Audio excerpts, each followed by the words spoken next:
नमस्कार साहित्य प्रेमियों, स्वागत है आपका मेरे YouTube चैनल माइलस्टोन एक्सप्रेशन पर। मैं वैष्णवी लेकर के आई हूँ फिर मिलोगी के आगे का एपिसोड। शैंकी के पूरे लौटने आने के बाद आज आनंद और सना क्लास अटेंड कर रहे थे। सना सबसे पीछे वाली सीट पर हंसती हुई वसुधा और पूनम के साथ बैठी बीते 5 दिन के किस्से सुना रही थी। पता उसी टॉकीज में आनंद और शैंकी के साथ फिल्म देखने गई थी। एग्जाम छोड़कर मर्डर फिल्म जाने का किस्सा सुनाया। दोनों एकदम से हंस पड़े। पूनम की आंखें फट गई। शैंकी ने तुम्हें डांटा नहीं? तूने क्यों बताया सना? शैंकी कहीं ये बात गोंदिया में किसी से न कह दे। मेरे घर तक अगर बात पहुंच गई तो बवाल हो जाएगा। तुझे शैंकी को फिल्म वाली बात नहीं बतानी चाहिए थी। सना को पूनम पर दया आ गई। नहीं यार, शैंकी तो हंस रहा था। वो बोला भी कि पूनम को पक्का तो नहीं घसीटा होगा। वो लोग तो बोल रहे थे कि चल दोबारा एक्सपीरियंस लेना है तो जाकर पीछे उसे सीट पर बैठ जा। तू टेंशन न ले, शैंकी किसी को नहीं बताएगा। अभी तो मैं ही उसके छत पर छिपने का किस्सा एंजॉय कर रही हूँ। अच्छा ये सब छोड़ो, मैं 5 दिन नहीं आई तो क्लास में कोई नया बवाल तो नहीं हुआ? वसुधा को हंसी आ गई। क्लास का सबसे बड़ा एब्सेंट बवाल तो तू है, और क्या बवाल होगा? सना को तसल्ली हुई। चल, मतलब सिर्फ पढ़ाई हुई है। अगर लड़कों के बीच चाकू चलता, प्रोफेसर के साथ कोई लड़का बहस किया होता या कोई जूनियर लड़की मिनी ड्रेस में आई होती, मैं नहीं देख पाती तो अखर जाता। आज मोहिता मैडम एब्सेंट है ना? पूनम, तूने वसुधा को बताया कि मैं मोहिता मैम की एक्टिंग सेम टू सेम करती हूँ? पूनम उत्साहित होकर सना को धकेलने लगी। चल चल, अभी करके दिखा। वसुधा यार, तुझे लगेगा जैसे मोहिता मैम ही पढ़ा रही हैं। चल चल सना, करके दिखा, सेम टू सेम। सना हंसते हंसते खड़ी हुई और मोहिता मैडम की तरह आंखों को अधिकतम ताकत से फाड़ लिया। रुक, चाक और डस्टर तो पकड़ लूं। क्लास अटेंशन प्लीज, मैं मोहिता मैम की एक्टिंग करके दिखाऊंगी। अब जब मैं बाहर से क्लास के भीतर आऊंगी तब तुम लोग खड़े होकर गुड मॉर्निंग मैम ऐसा कहना। अर्चित 5 मिनट के लिए अपना चश्मा देना तो। सना पहले क्लास के बाहर गई, फिर होठों को गोल किया, आंखें फाड़ ली और अर्चित से मांगा हुआ मोटे कांच का चश्मा पहना। बिना एक शब्द बोले ही वो मोहिता मैम की जैसे दिखने लगी। अपनी चुन्नी को साड़ी के पल्लू की तरह पकड़कर बिना मुस्कुराए भीतर आई। चारों तरफ से सामूहिक स्वर गूंजा, गुड मॉर्निंग मैम। सना ने गुड मॉर्निंग के जवाब में सिर्फ सिर हिलाया। डस्टर और चौक टेबल पर रख चुन्नी को सामने की तरफ खींचकर कमर में बिल्कुल वैसे ही खोसा जैसे मोहिता मैडम ब्लैक बोर्ड में लिखने से पहले साड़ी का पल्लू खोसती हैं। पूरी क्लास हंस हंस कर बेहाल हो गई। हर तरफ टू गुड की आवाज आने लगी। वसुधा ने आनंद पर उड़ती नजर डाली। वो सना की चुलबुली हरकतों को मुग्ध नजर से देखते हुए खिलखिला रहा था, जैसे कोई अपने बच्चे को स्टेज पर कविता पाठ करते निहाल होता है। देर तक होंठ बाहर निकालकर बात करते हुए सना थक गई और खुद भी हंसने लगी। अपनी सीट पर वापस आते हुए उसने अपने होठों पर एक थपकी भीतर मारी। मैडम की एक्टिंग करते करते लग रहा है कि मेरे होंठ सच में वैसे ही बाहर निकल आए हैं। आनंद अपनी सीट पर बैठते हुए ही पलटा। सना, तेरे को जो आता है अब इस साल दिखा दे। इन लोगों को आगे चलकर अपने बच्चों को तेरी कहानियां सुनाने में मजा आएगा। तेरी कहानियां सुनाएंगी और कहेंगे कि हमारे क्लास में एक थी जोकर। सना ने आंख मारी। हाँ, और उस जोकर लड़की पर कॉलेज का सबसे हैंडसम लड़का लट्टू था। सना की इस शैतानी पर आनंद की मुस्कुराहट में गुलाल घुल गया। कॉलेज के इस तीसरे साल को जैसे पंख लग गए थे। समय दौड़ नहीं बल्कि उड़ रहा था। रेवा आज वसुधा के साथ फुर्सत में बैठी थी। पता वसुधा, पापा बता रहे थे कि उनके कुछ दोस्तों के बच्चे मास्टर्स करने यूएस गए हैं। वसुधा को अचंभा हुआ। इतनी दूर, जहाँ फ्लाइट से भी 24 घंटे लगते हैं, जहाँ से 1.5 से 2 साल में एक बार घर आते हैं, जहाँ हमारा परिवार परिचित कोई नहीं, दूसरे देश इतनी दूर पढ़ने गए हैं। अगर कोई मुसीबत आ जाए तो घर वाले तुरंत टिकट खरीद कर जा भी नहीं सकते। पासपोर्ट वीजा जैसे झंझट हैं। जहाँ एक आदमी आपको अपना नहीं, जहाँ सड़क चलते लोग देखने में भी हमसे अलग हैं, ऐसे पराये माहौल में पढ़ने कैसे जाते होंगे? पैसे वाले लोग पढ़ा सकते हैं, बहुत पैसे लगते होंगे ना रेवा? रेवा ने हामी भरी। हाँ देख यार, ये रिश्तेदार और फ्रेंड्स काम नहीं आते। बाप बड़ा ना भैया, सबसे बड़ा रुपया। पैसे होंगे तो ढेर फ्रेंड्स और ढेर रिलेटिव से घिर जाओगे। अमेरिका में पढ़ने पैसे तो लाखों में लगते हैं, लेकिन जॉब भी लाखों कमाने वाली लगती है। हो सकता है मैं मास्टर्स के लिए वहां का एंट्रेंस टेस्ट दूं। मेरे भैया यूरोप में हैं अब। वसुधा को अचंभा हुआ। बाहर के महंगे हॉस्टल में रहकर पढ़ा देंगे? तू रात में कहाँ है? घर वालों को खबर नहीं? तेरे घर में भैया जितना ही तुझ पर भी खर्च करेंगे। मैं भैया से ज्यादा अच्छी स्टूडेंट हूँ, तो क्यों नहीं खर्च करेंगे? पढ़ाई में भैया मेरे से बहुत पीछे हैं। वसुधा की आवाज में हताशा थी। चल, बहुत बढ़िया है यार। मेरे घर पर तो ग्रेजुएट या ज्यादा से ज्यादा पीजी का ठप्पा लगाना है, ताकि रिश्ते के लिए बायोडाटा में लिख पाएं। हमारे यहाँ तो पूरी फैमिली को डर है कि वसुधा हॉस्टल में है, कहीं किसी से अफेयर ना हो जाए। वो लोग बाहर गई लड़की की घड़ी घड़ी की खबर नहीं रख सकते ना। मेरे बाबा बेटियों को ज्यादा पढ़ाने के फेवर में नहीं है, क्योंकि ऊंची पढ़ाई के बाद वो जॉब की जिद करती हैं, फिर अपनी मर्जी की शादी करना चाहती हैं या ज्यादा कमाई वाला लड़का ढूंढने लगती हैं। पढ़ी लिखी लड़की लड़कों को मना करने की हैसियत रखती है और नखरा करते करते उम्र बढ़ा लेती है। इतना पढ़ाकर जॉब करने भी लगे तो बच्चे होने के बाद छोड़ना पड़ जाता है। बाबा नीरज भैया के लिए एक घरेलू लड़की लाएंगे। उनका मानना है कि बहू नौकरी करती है तो पूरा दिन घर के बाहर ही रहेगी।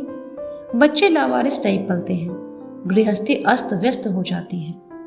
जॉब और ऑफिस के वर्कलोड से थकी हुई औरत अच्छी माँ, अच्छी बहू और अच्छी बीवी नहीं बन पाती। जॉब वाली औरत का पूरा घर धर्मशाला जैसा लगता है। बच्चे उल्टा सीधा खाते बड़े हो जाते हैं, मगर उनको माँ का पूरा समय और प्यार नहीं मिलता। क्यों? जब हस्बैंड जॉब करता है तो बच्चों को बाप का प्यार मिल जाता है। हस्बैंड वाइफ मिलकर घर के भी तो काम कर सकते हैं, घर और बच्चे दोनों संभालते हैं। मेरे मम्मी पापा डॉक्टर हैं, दोनों की पढ़ाई पर बराबर का खर्च हुआ, दोनों ने स्टडीज में बराबर की मेहनत की, दोनों आज एक समान कमाते हैं। काम से लौटने पर दोनों ही बराबर का थकते हैं। यदि नौकर बाहर गया हो तो ज्यादातर मेरे पापा ही चाय बनाते हैं। यदि घरेलू रिस्पॉन्सिबिलिटीज में हस्बैंड साथ न दे तो जॉब नहीं, हस्बैंड छोड़ दो। वसुधा को रेवा की बातें बहुत सही लगी। बाबा भूख लगने पर बाहर ठेले में खा लेंगे, मगर उनके लिए किचन में घुसना बेइज्जती है। मेरे बाबा, मुन्ना चाचा या नीरज भैया किचन को लुगाइयों की जगह मानते हैं, बल्कि जो अपनी बीवियों की किचन में जरा सी मदद भी कर दे तो उसे चुलघुस्सू आदमी कहते हैं, मतलब चूल्हे में घुसे रहने वाला मर्द। वैसे भी मेरी माँ, दादी या मैं, हम तीनों ही बाबा और नीरज भैया को पानी तक भी हाथ में पकड़ाते हैं। हमारा घर तुमसे अलग है रेवा। हमारे यहाँ बाबा और नीरज भैया किचन में सिर्फ बिजली के स्विच बोर्ड ठीक करने जाते हैं, मैकेनिकल काम के लिए। जब उन्हें किचन से चाकू शंशी चाहिए तभी वो जाते हैं। रेवा को घृणा हुई। तुझे ये सही लगता है? यार, मुझे तो अब समझ में आता है कि इस दुनिया में कुछ भी सही गलत नहीं है। हम कैसे दिखते हैं के साथ साथ हम क्या सोचते हैं, ये भी बहुत कुछ तो अपने पेरेंट्स से लेते हैं। पेरेंट्स बनने के बाद लोगों को अपनी सोच पर काम करना चाहिए, ताकि उनके बच्चे अच्छे और खुशमिजाज इंसान बन सकें। तेरी और मेरी जर्नी बिल्कुल अलग है। हम दोनों के लिए सक्सेस के मीटर अलग अलग हैं। तो यूएस जाकर एमबीए करने पर जितना खुश रहेगी, मैं एमकॉम करने या टीचर की जॉब मिल जाने पर तेरे से ज़्यादा खुश हो जाऊंगी। सक्सेस कभी छोटी बड़ी नहीं होती, बल्कि स्ट्रगल बड़ा छोटा होता है। तभी वसुधा की नज़र बाहर दरवाजे पर गई तो देखा सना जाने कब से इशारे से उसे बुला रही है। वो रेवा की नज़र में नहीं आना चाहती थी। वसुधा अचानक खड़ी हो गई। रेवा, मैं 2 मिनट में आई। रेवा ने व्यंग किया। मैंने देख लिया है, वो तेरी सना बाहर खड़ी इशारे कर रही है। तूने नहीं बताया तो क्या हुआ? मुझे मालूम है इसका भाई नागपुर आया था। दोनों भाई बहन थाने के चक्कर भी काट आए हैं। भाई भी इसी की तरह छपरी होगा। वसुधा, समझा रही हूँ, तो इससे जरा दूर रहा कर। तू डिसेंट है, इसके फेर में कहीं फंस न जाए। वसुधा ने बाहर आते ही सना को फटकारा। तो या तो अच्छे से छिपकर इशारा किया कर, या दरवाजे पर सीधे आवाज देकर बुला लिया कर। रेवा ने तुझे इशारे करते देख लिया, तुझे तरीके से छिपना तक नहीं आता। रब्बा, उस चुड़ैल ने देख लिया।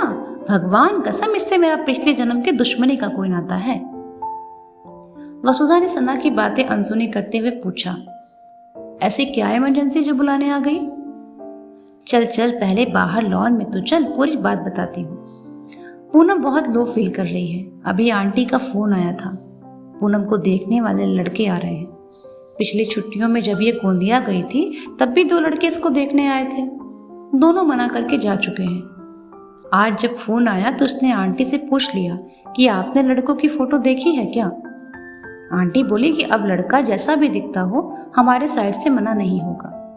तेरे को 2 लड़के मना कर चुके हैं। यार बेचारी रो रही है, चल हमारे कमरे में थोड़ा गपशप करेंगे तो उसको अच्छा लगेगा।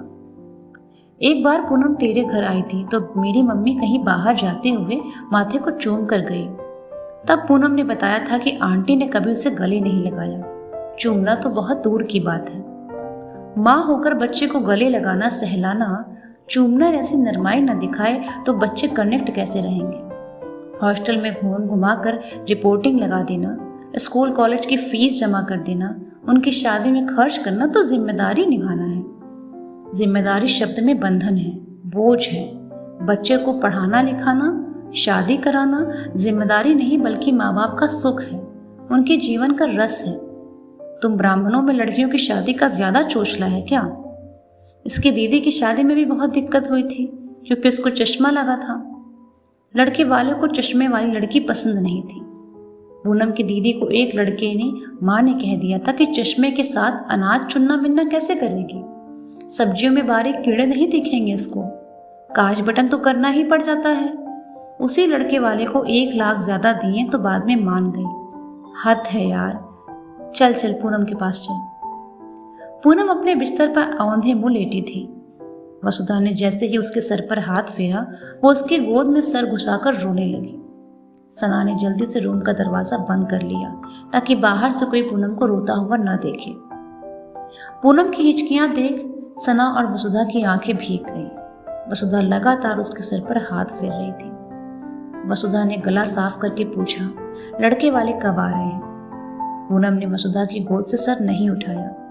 सना ने जवाब दिया, लड़के वाले परसों आएंगे, इसको कल ही ट्रेन से जाना होगा। लड़का अच्छा ही होगा इसलिए आंटी ने कहा कि मैं ना तो नहीं करूंगी। माँ बाप है यार, भला ही सोचेंगे। आखिरकार जीवन भर की जोड़ी कमाई बच्चों को सौंप देते हैं। पूनम ने बिस्तर पर बैठकर सूजी आंखें फर्श पर टिका दी। वो 2 लड़के मुझे मना करके गए तो उतना बुरा नहीं लगा। जब मम्मी ने कह दिया कि खुद की शक्ल देखो, जो हाँ बोलेगा वहां करा दूंगी, तो एकदम से दिल टूट गया। उन्हें 1 सेकंड को ख्याल नहीं आया कि मुझ पर क्या बीतेगी ऐसा सुनकर। कभी नहीं सोचा कि बेटी को अच्छे से पढ़ाओ ताकि ससुराल में उसे बराबरी मान सम्मान मिल सके। जब मुझ में कोई काबिलियत ही नहीं है तो उस घर में मेरी कद्र मुश्किल है। मैं तो मम्मी जितनी दबंग भी नहीं हूँ। मेरी दीदी अपने ससुराल में गुलामों की सी जिंदगी जी रही है। हम लोग उनके जाने पर टिकट करवा देते हैं, उसे मायके आने को नहीं मिलता। मम्मी ने स्टूडियो में ले जाकर 3 फोटो खिंचवाई। पहली फोटो सर से लेकर पैर तक ताकि लड़के वाले जान सके कि लंबाई कितनी है, और दूसरी फोटो दाएं से बाएं क्लोजअप ताकि मेरे नाक नक्श अच्छे से देख सके। यार सही करते हैं वो लोग। जब मैं अपना खर्च निकालने लायक भी नहीं कमा सकती तो मैं बेइज्जती डिजर्व करती हूँ। मेरा वैल्यूएशन केवल गुण से नहीं रंग रूप से होगा। सना ने पूनम के गाल चूम लिए। कौन कहता है कि तुझ में काबिलियत नहीं है? इतना अच्छा नेचर है, सबको कितने प्रेम से समझती है, पढ़ाई में कितनी तेज है। तेरा हस्बैंड तुझे बहुत प्यार करेगा पूनम। पूनम फर्श ताकती हुई बोल रही थी। सुन, पेरेंट्स को छोड़कर दुनिया का हर रिश्ता गिव एंड टेक वाला ही होता है। यदि बीवी कमाने में कैपेबल है लेकिन बच्चों की परवरिश के लिए जॉब छोड़ती है तो पति कम से कम उसे देहाती नहीं मानता।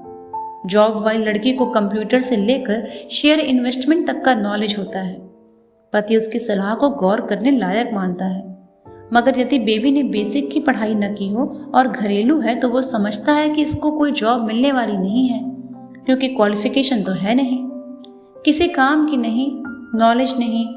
तो वो सोचता है कि मेरी झूठी थाली उठा, बिस्तर लगा, मेरे अंडरगारमेंट्स धो, बाथरूम की कमोड सिंक घिस।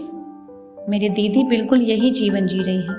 जीजा जी खुद को खुशमिजाज और मजाकिया दिखाने किसी के भी सामने दीदी की खिल्ली उड़ा देते हैं। बीवी काबिल नहीं है तो हस्बैंड पैसा तो देगा, प्यार भी कर लेगा, मगर इज्जत नहीं देगा। मेरी मम्मी ये बारीक बात समझ ही नहीं सकती। किसी भी रिश्ते में प्रेम से ज़्यादा सबसे ज़्यादा इज्जत ज़रूरी है। यहाँ तक कि अपने बच्चों को प्रेम से ज़्यादा इज्जत दो, जैसे सना तेरे पेरेंट्स।